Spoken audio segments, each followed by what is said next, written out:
வணக்கம். நான் உங்கள் விவேக்.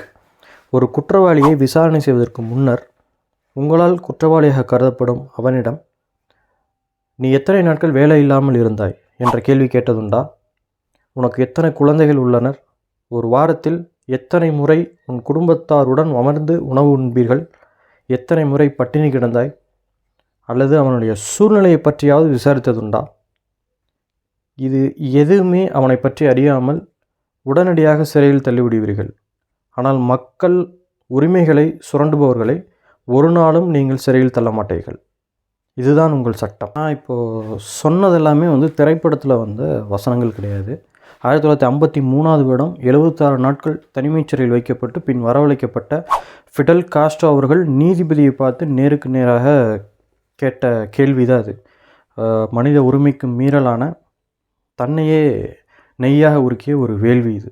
எப்படி சேக்குவரா அப்படின்னு சொன்னாலே புரட்சி ஞாபகம் வருதோ, அதே மாதிரி அவருடைய உற்ற நண்பர் கியூபா நாட்டினுடைய மறைந்த அதிபர் ஃபிடல் காஸ்ட்ரோ அவர்களுடைய நினைவு நாள் இன்றைக்கி நவம்பர் 25.